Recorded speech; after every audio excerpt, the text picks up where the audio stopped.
María, la de las Escrituras, el ser humano, segunda parte. Hablar de María es hablar de un personaje muy especial. Es hablar acerca de la Madre de Jesús, nuestro Salvador. En la primera parte de nuestro estudio, hablamos de María, la doncella, la Virgen, la que aceptó de parte de Dios la gran responsabilidad de participar en la primera parte de lo que Pablo llamó el misterio de la piedad. Dios fue manifestado en carne. 1 Timoteo 3:16. Ahora nos corresponde hablar de María, la madre, la señora, la que junto a su esposo José y sus otros hijos conformaron el hogar donde Jesús creció. Para esta parte del estudio es necesario aclarar algunas cosas. No podríamos hablar de María, la esposa, si ésta no hubiese ejercido dicho papel. La enseñanza tradicional no bíblica ha impedido que se conozca otros atributos de esta maravillosa mujer. Para poder hablar de los mismos, es necesario aclarar los puntos que han generado su desconocimiento. Existe un dogma de la religión tradicional que enseña sobre la perpetua virginidad de María, es decir, María siempre virgen, antes, durante y después del parto. En realidad, a nosotros como cristianos no nos afecta para nada el hecho de que esto fuese cierto. El punto es que para la iglesia tradicional, este punto es de vital importancia. Ellos dicen que todo dogma sobre María es revelación divina, y eso no es cierto, porque no está en las Escrituras. También dice que el que rechace dichos dogmas está rechazando la fe divina. Eso está en Dessinger 3903 y 3904. Estoy en la página www.clerus.org y vamos a buscar Dessinger 3903 y 3904. ¿Qué tal 3903 y 3904? Para aumento de la gloria de la misma augusta Madre y gozo y regocijo de toda la Iglesia, por la autoridad de nuestro Señor Jesucristo, de los bienaventurados apóstoles Pedro y Pablo y nuestra, proclamamos, declaramos y definimos ser dogma divinamente revelado que la Inmaculada Madre de Dios, siempre Virgen María, cumplido el curso de su vida terrestre, fue asunta en cuerpo y alma a la gloria celestial.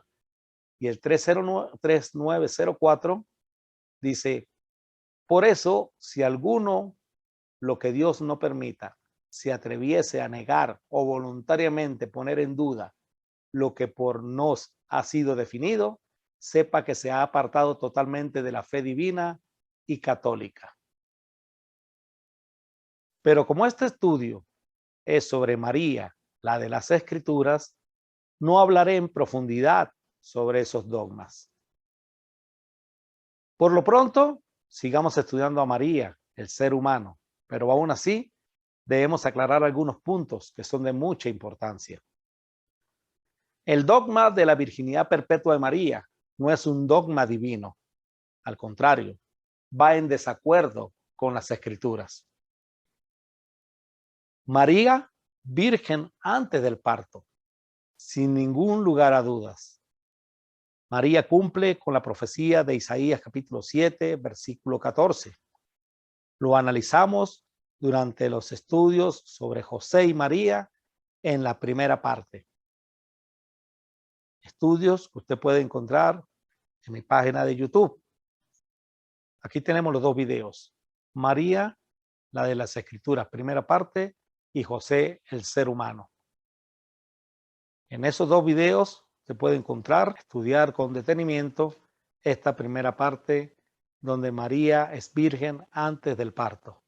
El dogma de la virginidad perpetua de María también afirma que María fue virgen durante el parto.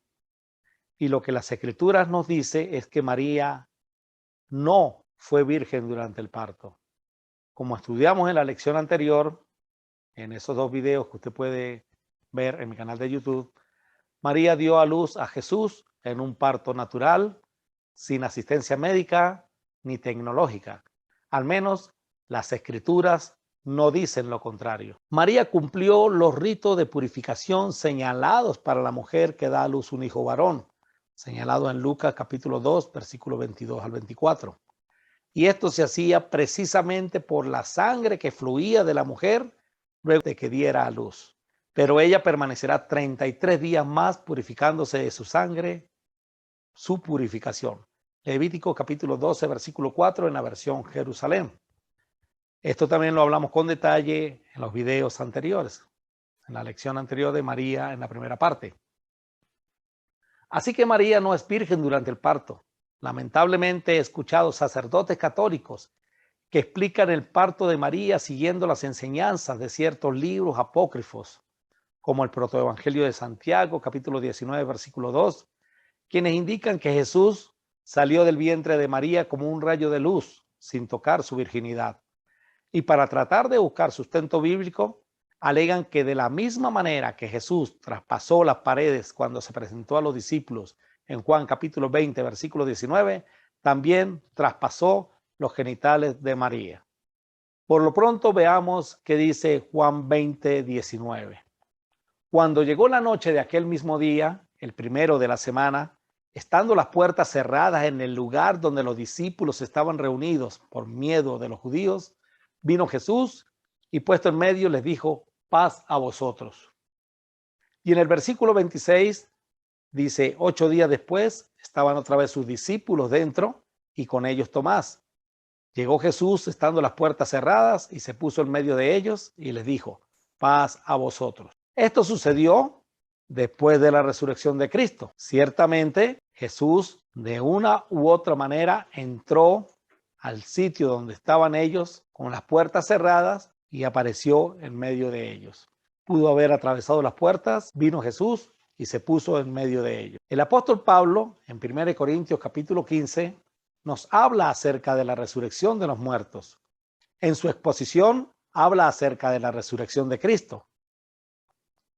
Él manifiesta que resucitaremos con un cuerpo espiritual, de la misma manera como Cristo resucitó con un cuerpo espiritual, con un cuerpo transformado. Y del mismo modo que hemos llevado la imagen del hombre terrestre, llevaremos también la imagen del celeste. Os digo esto, hermanos, la carne y la sangre no pueden heredar el reino de Dios, ni la corrupción hereda la incorrupción. 1 Corintios capítulo 15, versículo 49 al 50 en la Biblia Jerusalén.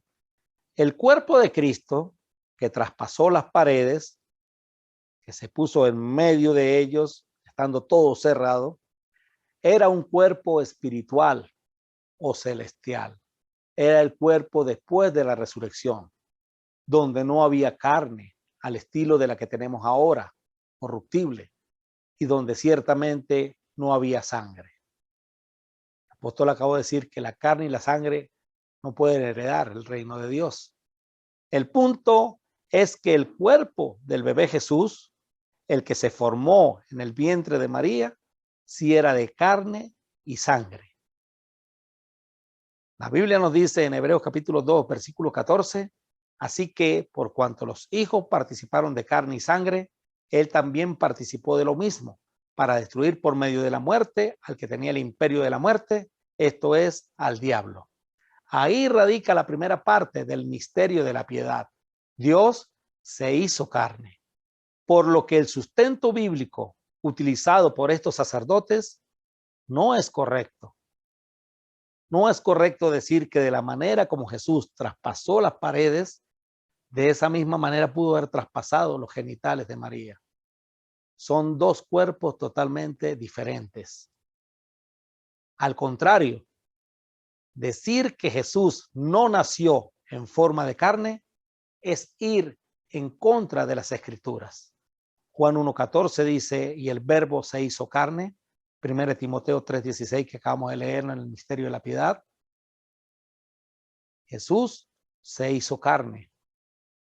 Decir que salió como un rayo de luz y luego materializarse de alguna manera fuera del vientre de María, no lo hace semejante en todo, como dice la Escritura. Por lo cual debía ser en todo semejante a sus hermanos para venir a ser misericordioso y fiel sumo sacerdote en lo que a Dios se refiere, para expiar los pecados del pueblo. Hebreos 2:17. María, la de las Escrituras, supo lo que era parir, supo lo que era amamantar, supo lo que era criar. El hecho de que María no sea virgen durante el parto no le resta ningún atributo como gran mujer. Al contrario, se identifica como un gran ser humano, fiel al servicio del Señor, como una gran madre. María no fue virgen después del parto. José y María fueron un matrimonio normal, como cualquier otro matrimonio.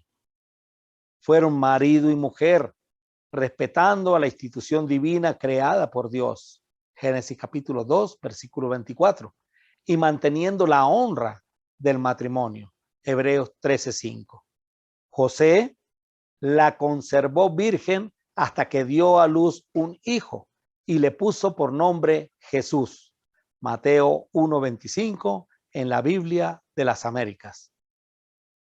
Y la mayoría de las Biblias lo traducen de manera similar. Pero no la conoció hasta que dio a luz a su hijo primogénito y le puso por nombre Jesús. Pero no tuvo relaciones sexuales con ella hasta que dio a luz a su hijo y le llamó Yahshua, Mateo 1:25 en la Biblia Kadosh, israelita mesiánica. Y no la conocía hasta que ella dio a luz un hijo y le puso por nombre Jesús en la Biblia Jerusalén.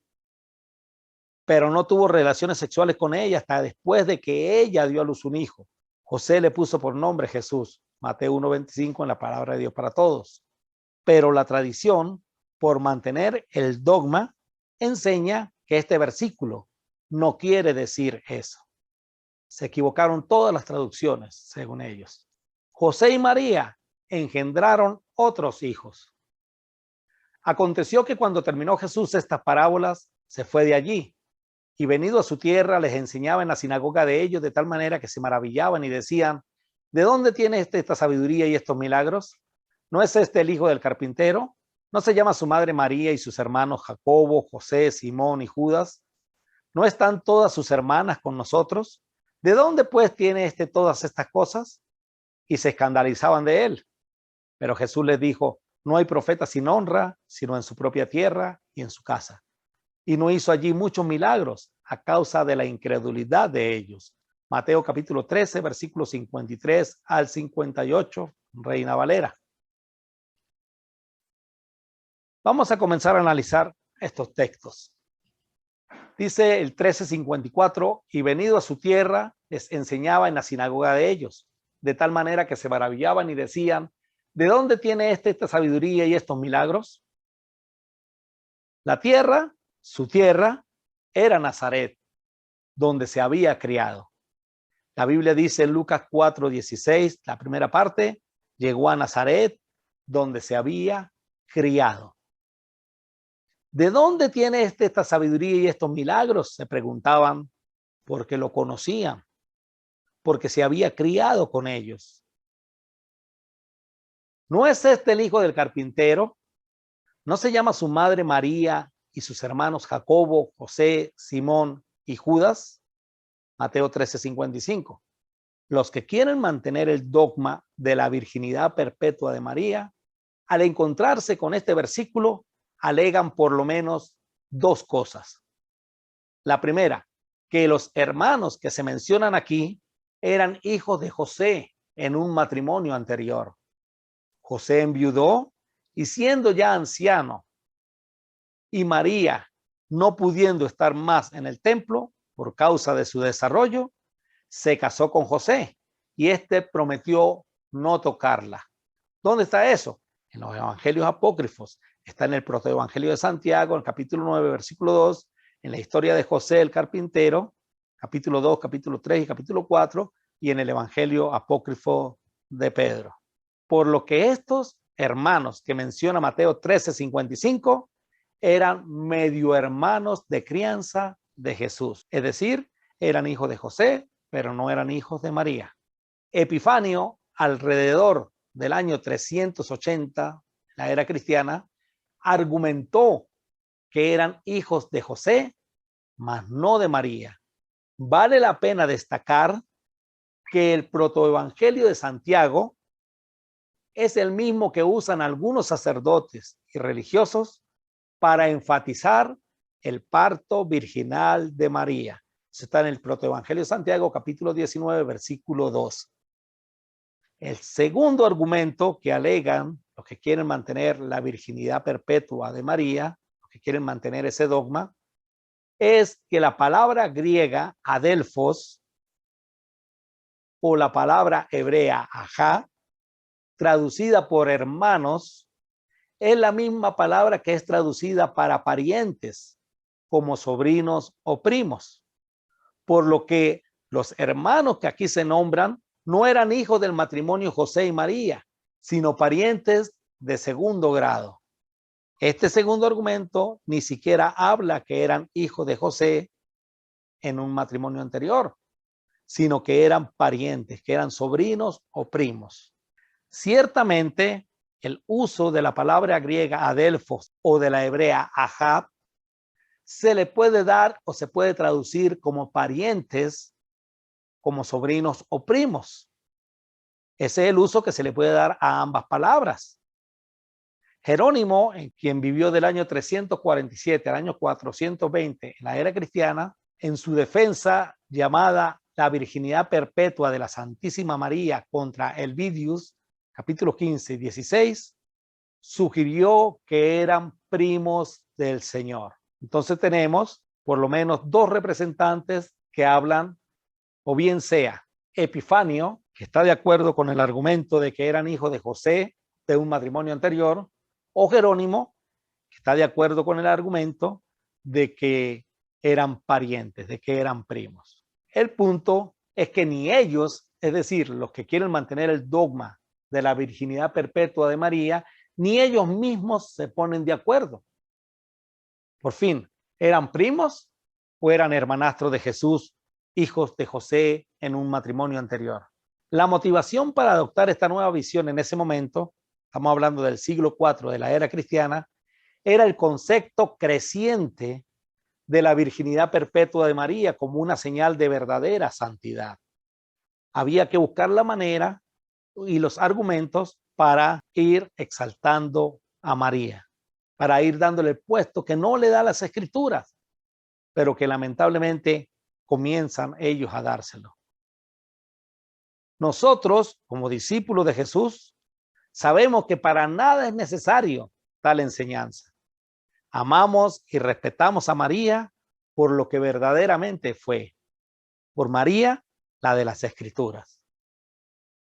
La doctrina de la virginidad perpetua de María fue desarrollada para glorificar a María en los primeros días de lo que podríamos llamar la mariolatría, o sea, idolatrar a María, equiparándola con la deidad. Esta no es una enseñanza oficial, ellos en ninguna parte dicen esto, pero sí es una práctica, sí es una enseñanza en la práctica. Eso lo puede preguntar usted o ver en cualquier pueblo de este mundo, de este planeta. De hecho, hoy, 15 de enero, ayer 14, se está celebrando todo un desfile, toda una procesión, precisamente a una de las advocaciones de María, la Virgen de la Pastora.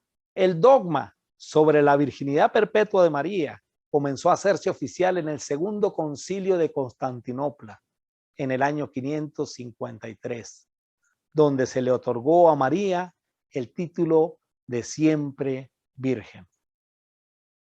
Y el 1 de noviembre de 1950, siglo XX, en la Constitución Munificentissimus Deus, el Papa Pío XII lo confirma al declarar como dogma oficial la Asunción de María. Pero volviendo nuevamente al texto bíblico de Mateo 13:55, definamos y respondamos.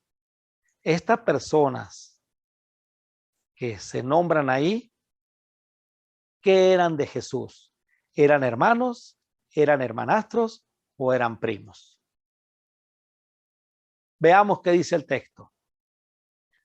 ¿No es este el hijo del carpintero? ¿No se llama su madre María y sus hermanos Jacobo, José, Simón y Judas? Mateo 13:55. Ciertamente la palabra hermanos, como dijimos anteriormente, puede significar parientes, pero el contexto nos dice de qué está hablando. La pregunta aplica a familiares de primer grado. Ellos se preguntan, ¿no es este el hijo del carpintero? ¿No es este el hijo de José? ¿No se llama su mamá María? Si están hablando del padre y de la madre, cuando se preguntan, y sus hermanos Jacobo, José, Simón y Judas, ¿por qué no ha de referirse también a sus hermanos carnales? ¿Por qué tienen que decir que está hablando, se están preguntando por el padre, están preguntando por la madre y luego hablan de los primos y los sobrinos? ¿Quién hace eso? Están hablando del círculo familiar, del primer círculo familiar. La pregunta aplica a familiares de primer grado, madre, padre, hijos, hermanos, al círculo del hogar. Ahí no habla de primos o sobrinos. No es eso lo que nos está señalando el contexto. ¿No están todas sus hermanas con nosotros? ¿De dónde pues tiene todas estas cosas? Dice el versículo 56. Todos vivían en Nazaret, se habían criado juntos, los conocían muy bien. Su misma gente no creía en él. En el versículo 57 y 58 del capítulo 13 de Mateo, en la Nueva Traducción Viviente, dice, se sentían profundamente ofendidos y se negaron a creer en él. Entonces Jesús les dijo, un profeta recibe honra en todas partes, menos en su propio pueblo y entre su propia familia. Por lo tanto, hizo solo unos pocos milagros allí debido a la incredulidad de ellos. Su propio pueblo, pues, se refiere a Nazaret, eran incrédulos. Un profeta recibe honra en todas partes, menos en su propio pueblo. Su familia, su propia familia, exceptuando a José y a María, no creían en él. O al menos en un principio, sus propios hermanos eran incrédulos. La Biblia dice, de aquí vinieron a la casa y concurrió de nuevo tal tropel de gente que ni siquiera podía tomar alimento. Entre tanto, algunos de sus parientes que no creían en él, con estas noticias, salieron para recogerle, porque decían que había perdido el juicio. Ellos decían que Jesús estaba loco, como lo dice la palabra de Dios para todo, que no estaba dentro de sí en sus razonamientos.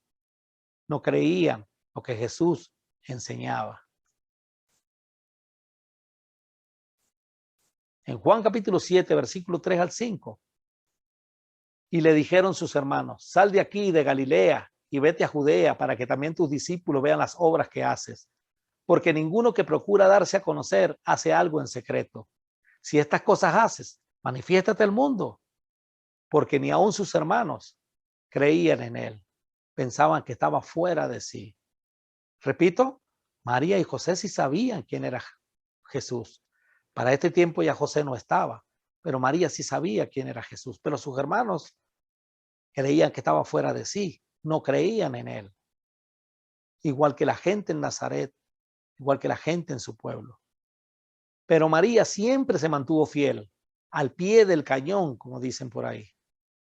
El dogma de María siempre virgen o de la perpetuidad eterna de María no se sujeta a las escrituras.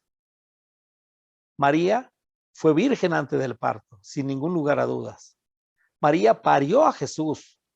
A partir de ahí, pues ya no es virgen. María y José honraron el matrimonio y María y José engendraron más hijos. Las evidencias bíblicas son más que suficientes para dar por sentado que ese dogma no es divino, que ese dogma no viene de parte de Dios, como lo trata de hacer ver la religión tradicional, que dice que si nosotros no creemos en esto, entonces estamos apartándonos de la fe divina. Eso no tiene nada que ver con la verdad de Dios. El hecho de que yo no crea en ese dogma no significa que yo soy apartado de la fe divina. El hecho de que María no sea virgen durante y después del parto le quita a María el puesto de ser la madre de Jesús, la madre de nuestro Salvador, la madre de mi Señor. Ni le quita su santidad. Sigue siendo una mujer digna de admirar. María, la de las Escrituras, supo lo que era tener una familia. Y en esto sí debemos centrarnos. Ella supo lo que era tener una familia. Ella supo lo que era tener un marido. Ella supo lo que era atender una casa. Ella supo lo que era criar varios hijos. ¿De cuántos hijos nos habla la Escritura? 4 varones y demás hembras. A Jesús, por lo menos de 7 u 8 hijos. El único que no era hijo de José, porque no necesitó varón, era Jesús. El resto de los otros sí eran hijos de José y María. María supo lo que era batallar con los temperamentos de cada uno de esos muchachos. Imagínense cuando ya Jesús comienza su ministerio y los demás muchachos, los demás hijos comienzan a decir que él no era, que él estaba loco, que él estaba fuera de sí, con todo lo que hemos estudiado hasta ahorita, que se fuese a Judea a mostrar sus señales. Lo pensaban, estaban locos. Ellos pensaban, ellos eran incrédulos. Entonces imagínense esa batalla con lo que tenía que guerrear María entre lo que ella sabía que era Jesús y lo que los hermanos opinaban de Jesús. Porque recuerde que la Biblia dice que María guardaba todo eso en su corazón. Aguantar la pelea que había entre ellos. Solamente el que tiene una familia que tiene varios hijos sabe lo que significa la pelea entre los hijos. Eso es aquí y en todos lados, incluyendo la familia de María y José. También supo lo que era amarlos a cada uno de ellos con un amor especial. El amor de madre sobre Jesús, sobre Jacobo, sobre Judas y sobre cada uno de ellos.